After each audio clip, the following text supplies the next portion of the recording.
Welcome to Western Trading Post TV. On this episode, we are going to be highlighting Season 1 as we learn about bits and spurs, artwork, squash blossom necklaces. We'll be visiting with amazing cowboys and cowgirls and following a few items through the auction.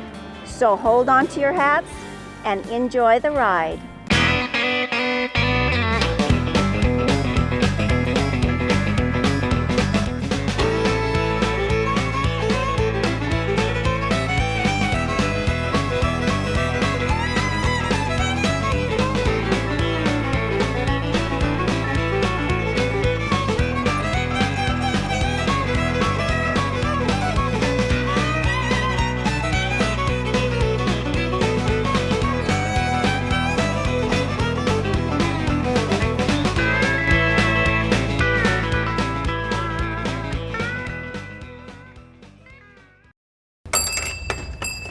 Hey, Roddy. Mr. Bell. How you doing? Good. Is that dad of yours here?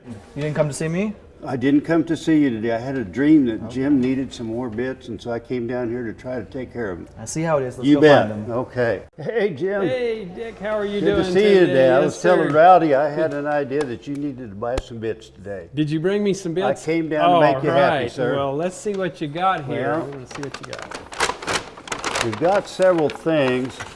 This right here is a Bud Morris spade bit. Okay. It's collectible. It's got the California style to it. It's got the single point engraving, which really makes it stand out. And it's something that would really enhance your collection. Okay, cool. I like that one. What else you got in there? Okay, I want we to see them all. have this one right here, which is in a chevaleria bit. Yeah. And you identify this by his engraving. Okay. His engraving style skipped every other pedal with stapling, and it's a Las Cruces, which single point, and it's also chivalry is very collectible. Yeah, I like chivalrias. What else did you bring me? I want to see them all. Don't be Okay. holding out on me. Now this one right here is an August Berman bit, Yeah. and you can tell by the kissing birds that it's the San Jose style.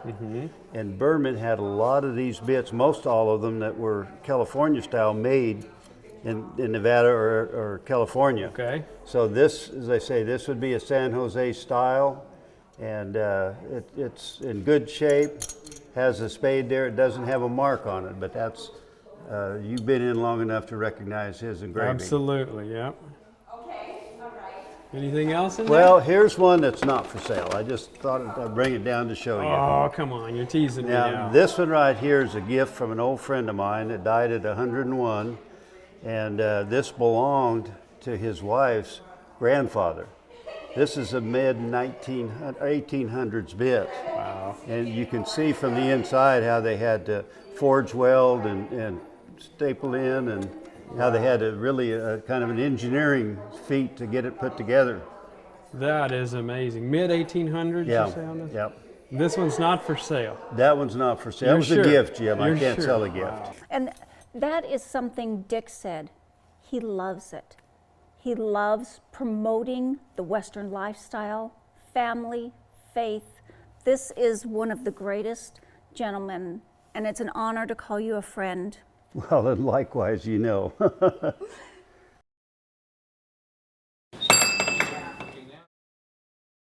There she is. Oh, Hi. lovely. How are you? What are I'm you up to? So I have a million things going on. Okay. I have not a lot of time, but I need a squash blossom. For? I think both teams are going to make it to the college finals. No way. Yeah. So I'm thinking something kind of fancier because there's a couple things we have to go to. So do Okay. you have something? Oh, girlfriend, I can hook you up. Okay. Like, I figured totally. I'd be in good hands with Okay. my people here. Wow. We're going to have to go look in the mirror and see Okay. what you think. Okay. Thank you so much for helping me pick Well, this out. Love and adore seeing you. Likewise. Thank Now you so much. You can just go visit with Grammy and pay her. Any I excuse will to see you- Grammy anyways. Okay, pictures at the five. Of course. With your goodies. Of course. And matching horses. I love you. Bye. Love you too. Bye.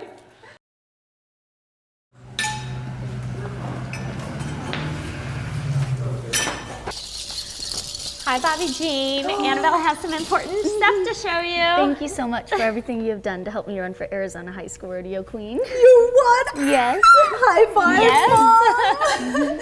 So when you were competing, were you so nervous, or tell me about it? I was very nervous. Yeah, what was the toughest part of the competition? I would say the impromptu questions. And your favorite part? I would say my speech. Yeah, Yes. was that did you just feel it all coming out like you had Yes. worked on? Yes, I love doing Yeah. my speech. Oh, well, after we filmed it so many times, it was just perfect. So why did you compete for Arizona High School Rodeo Queen? I decided to compete for Arizona High School Rodeo Queen because I love the sport of rodeo so much, and I just want to promote it at the best level that I can. One other thing, when you get your outfits together, I think that we need like a fabulous concho belt to go with that new buckle. What do you think? Yes, definitely. Okay, you guys get your outfits put together, and then we'll get the jewelry put together, and we'll send you to nationals. Okay. Only if you keep me posted day to day. Okay, we will. Well, congratulations. Oh, Rowdy's no still hugging. in We have to your look for way. treasure. Oh my.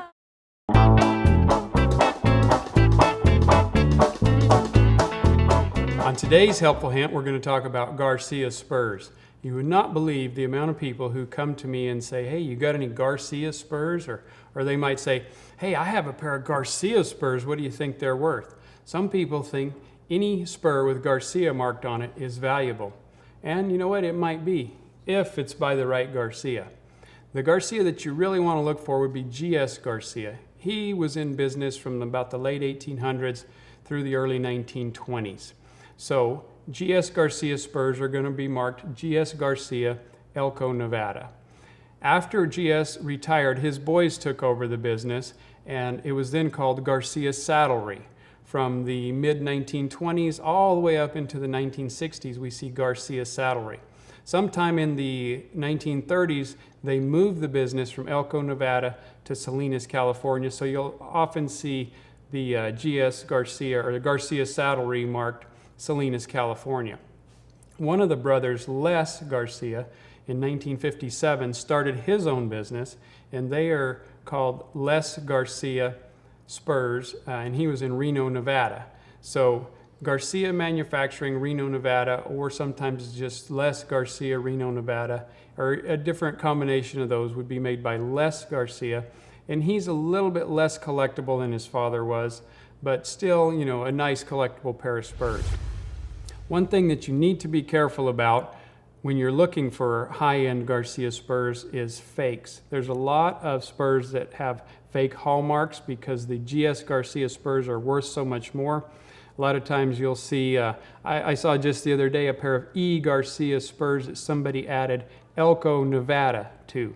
Well, E. Garcia never made spurs in Elko, Nevada. They were just trying to trick somebody with a fake hallmark. So be careful about that.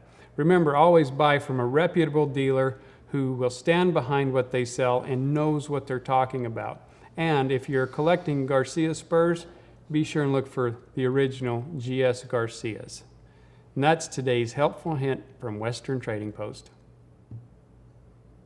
Hi guys. Hey, Mr. Mark. How you doing? How's it going? Good. I wanted to come by and get a photograph of the painting with you and me and for the Boys and Girls Club. Excellent, excellent. That was awesome.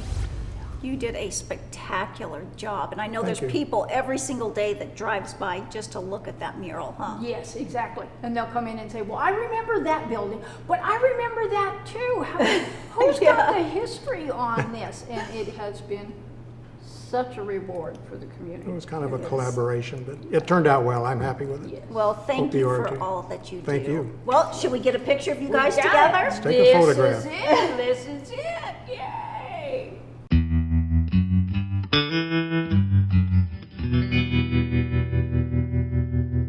So, this saddle looks very familiar. Tell me a little bit about it. Well, it should look familiar to you. This is the saddle that you rode in when we were shooting Sage Woman. On my favorite horse, well, one of my favorite horses, One of of your course, favorite horses, Ace. correct. And the same saddle we used for Will Smith's promo for the Wild Wild West. He rode Spiffy and Ace, and Annie Leibowitz, a well-known photographer, did all the shots, and he rode this saddle on both horses for the magazine. So you know. this saddle, Will Smith and Ace were on the cover of Vanity Fair. No, Spiffy was on the Spiffy, cover, okay. rearing the horse, and then Ace was in The running shots. running shots inside, yeah. And then who else has rode this saddle? Tanya Tucker rode this saddle on a music video called The Two of Us about her parents. Angie Everhart rode this saddle. So this is, I mean, not only was it on two very famous movie horses, but very famous people have got to ride it. And I've had the honor of putting my butt in that seat as well for a few projects that we've been working on. And I don't know if I charged you for that. You're watching Western Trading Post TV on the Cowboy Channel.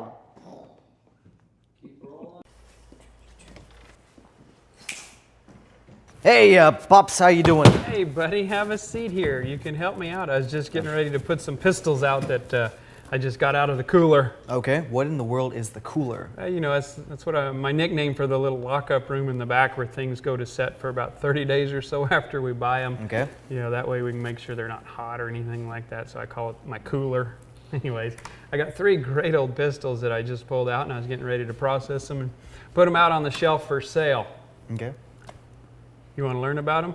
Well, I came here to sit, not to learn, but I suppose. Yeah, one of these days you're going to need to know this stuff. Yeah. The first one that I bought here is this great Colt single action Army. This one was made in about 1885. That's pretty cool. We're holding a revolver from 1885 here. The single action Army was also known as the Peacemaker. Okay. You've heard the song, they called it a Peacemaker, but I didn't know why. I'm going to say I have. All right. Anyways, it went by a number of names, but it's actually the model of 1873. It was the first Colt pistol that used a cartridge instead of a cap and ball system. Okay, so it's pretty modern. It was the first kind of a modern era pistol. Again, it's a .44 caliber. It's a cap and ball system, just like the Remington. And I'm going to put this one on the shelf at $17.50. Okay, so if this one's so rare, why isn't it bringing as much as that one? Desirability. It's just the market. This is a 7.5-inch barrel Colt and .45 caliber. This is the most collectible form of antique Colt pistol that there is. There's millions of people who want one of these, and this is a little bit more specialized market. For Civil War collectors of rare guns. Okay. Good question, though. Thank you. I'm trying to learn here, but I don't want to learn any more, so I'm going to go. Oh, come on. All right. I'll see you later, buddy. Yes, sir. Girl, and that's how I remember you, was doing all those amazing things. And then you got married, you had a family, then you started your buckle business. Right, the buckle business, once the rodeo lifestyle was done and the ranching was behind my family and everything, I wanted to find a way, Bobby Jean, to stay in contact with the rodeo family. And it was a natural vehicle, the trophy buckle business. I founded Tres Rios Silver in 1997, and to this day, we build trophy buckles and awards. And my son Brett, his wife Keely, and Pecos Tatum are now in charge at Tres Rios. And that is like the cutest little cowboy in the whole world. And you guys make some of the most amazing buckles, like one of my favorite buckles that you honored me with. And then tell me about this buckle. Well, Bobby Jean, it was an honor to build this buckle for you because you wear it so well and you represent everything. You shine like the stones in this buckle every day, dear.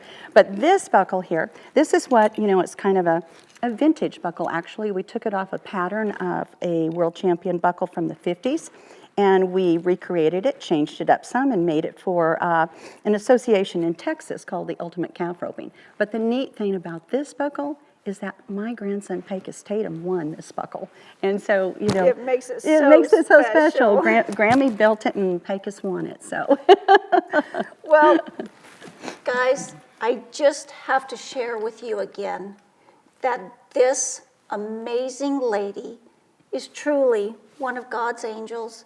She is one of the most amazing ambassadors for rodeo and the Western lifestyle. Each and every day, she leads by example. She does what's right, She treats others the way she wants to be treated. And all I can say is you have been such a blessing in my life. I have learned so much from you. And I thank God each and every day that you're my life, and I can't wait to learn so much more from you. Bobby Jean, love you. The Vicki Christensen O'Sheils.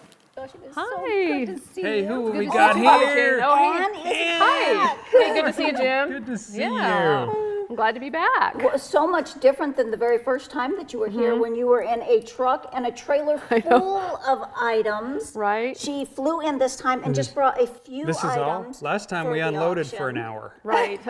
Traveling a little lighter this time. Yeah.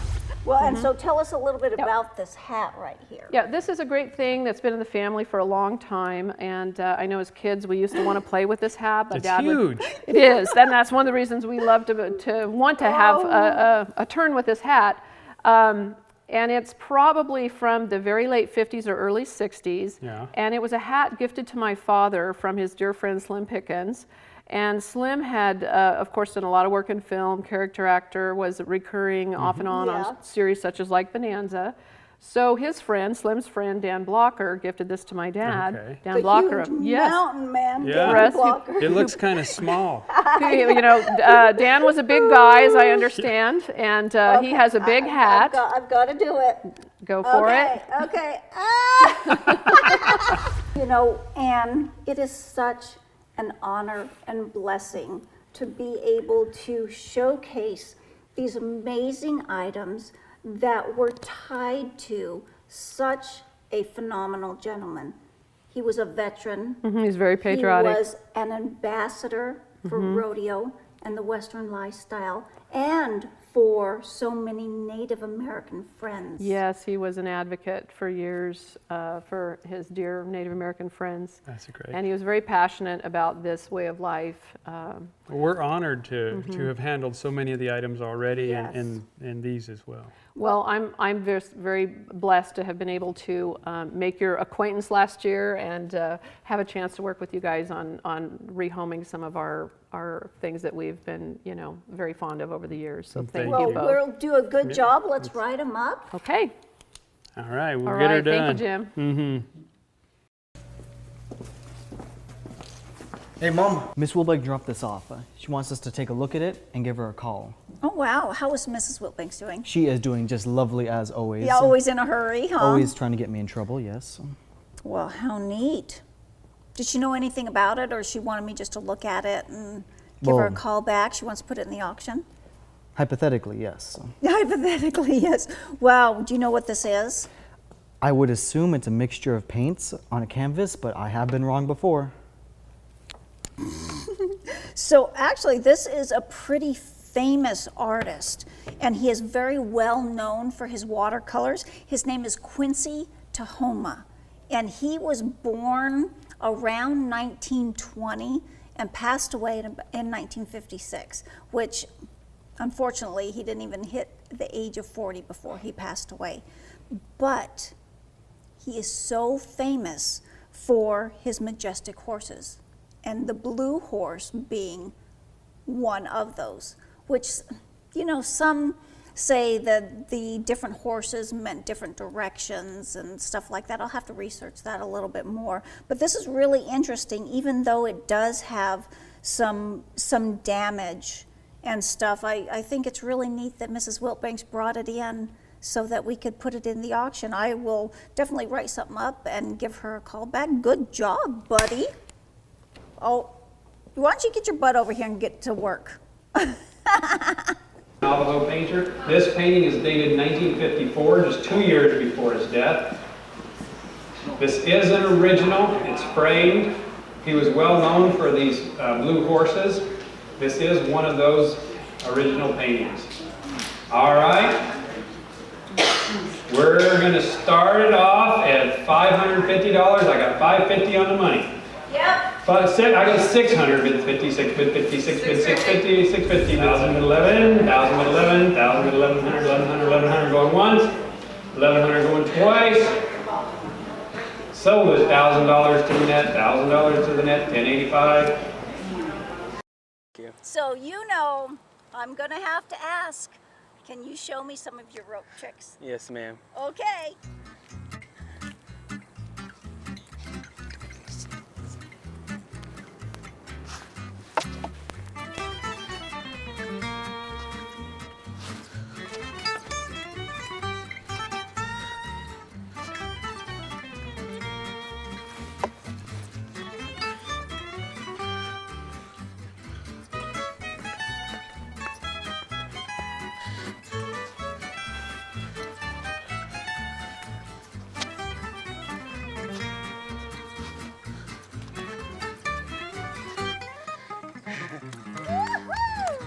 That was incredible. And I know that I'm going to see you at the NFR one of these days. Keep up the great work. Thank you. Oh, say, can you see by the dawn's early light what so proudly we hailed at the twilight's last gleaming, whose broad stripes and bright stars through the perilous fight o'er the ramparts we watched were so gallantly streaming, and the rocket's red glare, the bombs bursting in air, gave proof through the night that our flag was still there. Oh, say, does that star-spangled banner yet wave o'er the land of the free and the home of the brave?